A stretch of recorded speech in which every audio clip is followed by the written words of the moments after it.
Hi, నేను ఇప్పుడు మీకు పచ్చి పులుసు ఎలా చేసుకోవాలో చూపిస్తాను. చూడండి, చింతపండు నానబెట్టుకోవాలి. ఇలా చింతపండు ఫస్ట్ ఇలా నానబెట్టుకొని మనము పచ్చి పులుసు చేస్తాము అనే ముందు ఒక 10 నిమిషాల ముందు చింతపండు నానబెట్టుకోవాలి. ఇది ఇలా పిసకాలి మంచిగా. ఇలా పిసికేసి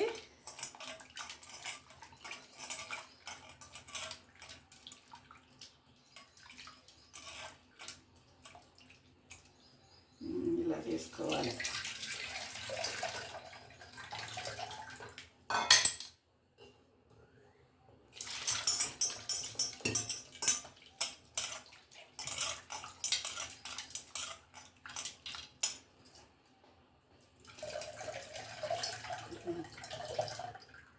ఇలా ఇది పిసికి పక్కకు పెట్టేసుకోవాలి.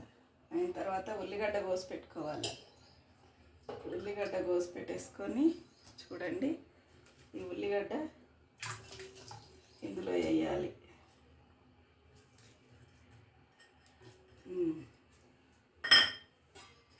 ఇంకా ఏంటంటే ఇది మిరపకాయలు, పచ్చిమిరపకాయలు పేస్ట్ చేసి పెట్టుకున్నాను. ఇలా తగినంత ఇలా కలుపుకొని పిసకాలి. ఇది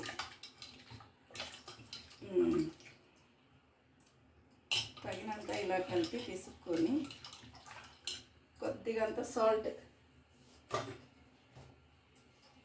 పచ్చిమిర్చీలు పట్టేటప్పుడు సాల్ట్ వేయాలి మనం కొద్దిగంత.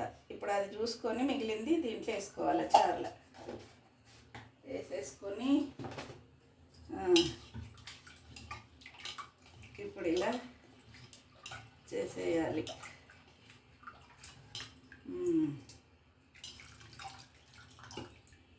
మనకు కావాలంటే సరిపోయిందా లేదా అని తెలుసుకోవాలంటే ఇలా కొంచెం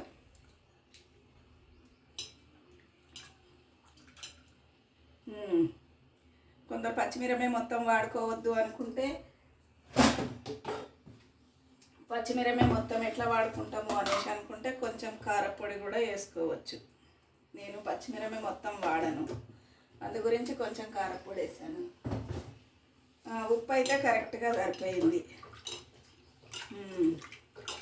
ఇంకా దీంట్లో కొంచెం నువ్వులు వేయించి పొడి చేసుకోవాలి. అది కూడా చేసి పెట్టాను. ఆ నువ్వుల పొడి, ఇదిగో నువ్వుల పొడి వేసేసి ఇలా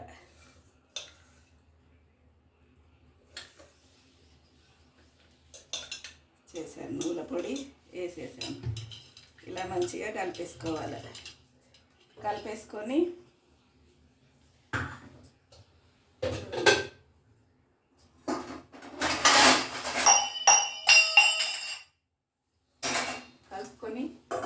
చిన్నది కడాయి పెట్టుకోవాలి. పొయ్యి మీద కడాయి పెట్టేసుకొని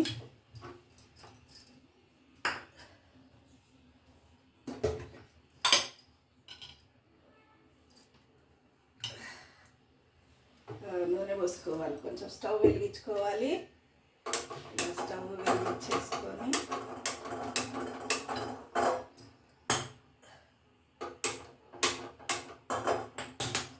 ఇది వెలగట్లేదు, అగ్గిపుల్ల గీక్కొని పెట్టుకోవాలి వెలగకుంటే.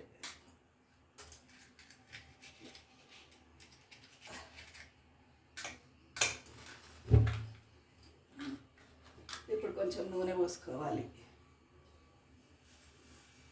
ఓకే, నూనె పోసేసి అయిన తర్వాత జీలకర్ర, ఆవాలు, కొంచెం పసుపు,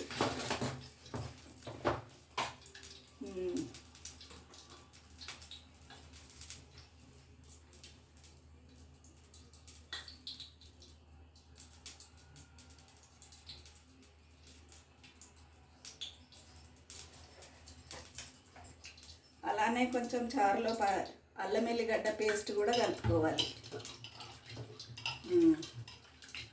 కలిపేసుకున్నాక ఇప్పుడు నూనె గరం అయింది. కొద్దిగా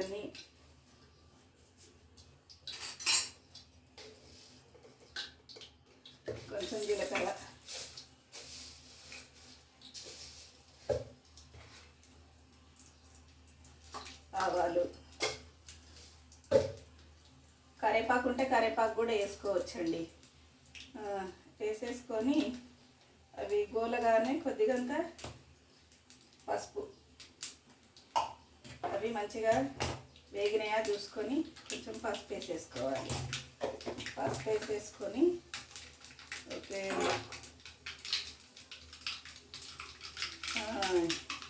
గోలినాయండి. ఇప్పుడు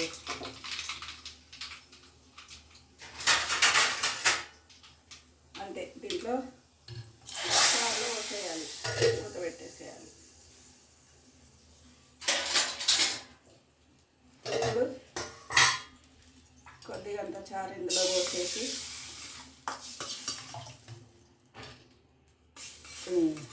ఇలా ఇలా అనేసేయాలి. అనేసి చూడండి, కొంచెం టేస్ట్ చూడాలి.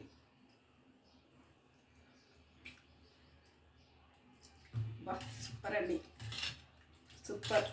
ఓకే అండి, పచ్చిపులుసు చేసి చూశారు కదా. Okay right.